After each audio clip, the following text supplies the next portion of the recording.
चुनाव का प्रचार प्रसार अपने चरम पर है। पिछले 2 चरण में मतदान के बाद सभी राजनीतिक दलों ने अपनी पार्टी के प्रचार के लिए पूरी ताकत झोंक दी है।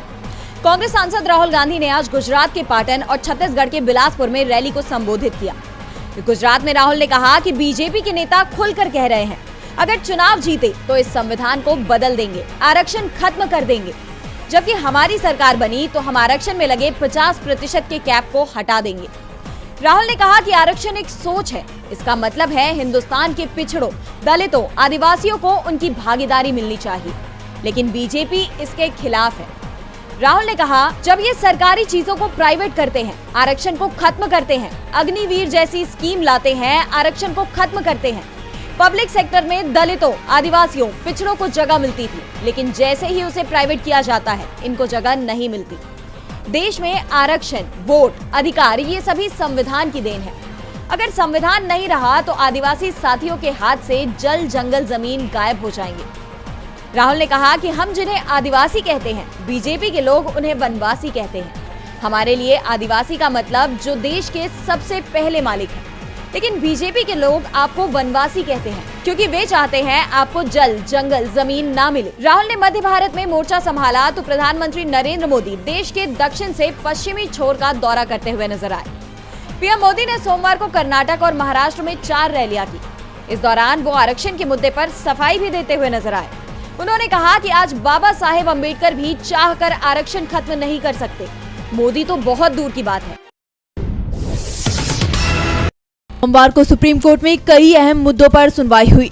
दिल्ली के मुख्यमंत्री अरविंद केजरीवाल की गिरफ्तारी ने दिल्ली समेत पूरे देश में सियासी हड़कंप मचा दिया है। अपनी गिरफ्तारी के खिलाफ केजरीवाल की याचिका पर सुप्रीम कोर्ट में 1 घंटे से ज्यादा बहस चली।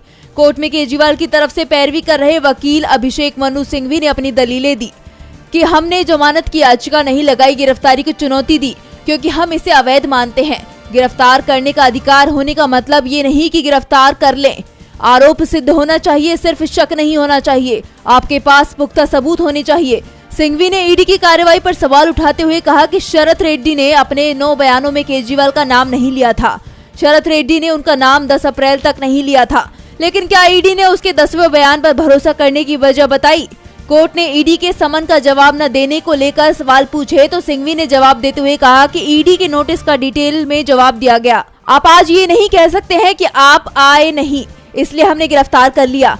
ये मेरा अधिकार है कि मैं ना आऊं। मामले में कल भी सुनवाई जारी रहेगी। तो वहीं झारखंड के पूर्व मुख्यमंत्री हेमंत सोरेन की याचिका पर आज कोर्ट में सुनवाई हुई। सोरेन ने भी अपनी गिरफ्तारी को चुनौती देते हुए याचिका दाखिल की है। साथ ही सुनवाई के बावजूद हाईकोर्ट के फैसले में देरी को लेकर भी सवाल उठाए। सुनवाई के बाद कोर्ट ने मनी लॉन्ड्रिंग मामले में ईडी द्वारा हेमंत सोरेन की गिरफ्तारी पर नोटिस जारी किया है। मामले में अगली सुनवाई 6 मई को होगी। आपको बता दें कि ईडी ने 31 जनवरी को जमीन घोटाला मामले में हेमंत सोरेन को गिरफ्तार किया था। पूर्व प्रधानमंत्री के सलाहकार संजय बारू ने बड़ा दावा किया है। उन्होंने कहा कि बीजेपी के लोग ही नहीं चाहते पार्टी 370 के आसपास सीटें जीते।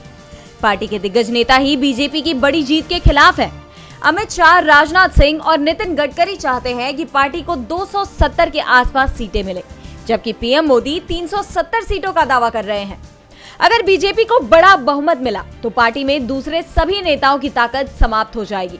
इसके साथ ही बड़ी जीत के बाद पीएम मोदी का रवैया अधिक तानाशाही वाला भी हो सकता है, जिससे राजनीतिक दलों और कारोबार जगत के अग्रणी व्यक्तियों का भविष्य अनिश्चित हो सकता है। ऐसे में विरोधी दलों के साथ बीजेपी के सहयोगी दल भी नहीं चाहेंगे कि कोई पार्टी इतनी ज्यादा मजबूत हो जाए कि उसे किसी की जरूरत ही ना हो।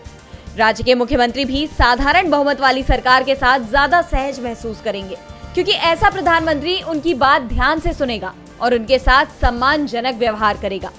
उद्योग जगत एक ऐसा प्रधानमंत्री नहीं चाहेगा जो उन पर दबाव डालकर पैसे वसूले, और उनमें से कई 270 सीटों वाले प्रधानमंत्री को 370 सीटों वाले से ज्यादा पसंद करेंगे। हाल ही में चुनावी बॉन्ड को लेकर जो खुलासे हुए हैं, उसमें साफ हुआ है कि कई कारोबारियों ने तो जेल में जाने के डर से बीजेपी को चंदा दिया था, क्योंकि उनके खिलाफ ईडी, आईटी की कार्रवाई शुरू हो गई है।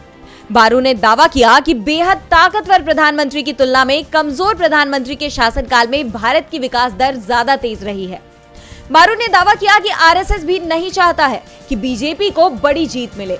बीजेपी के सहयोगी और संभावित सहयोगी, जिसमें चंद्रबाबू नायडू, नीतीश कुमार और नवीन पटनायक भी शामिल हैं, वो ऐसे प्रधानमंत्री का सामना नहीं करना चाहते हैं जिसके पास संसद में विशाल बहुमत हो।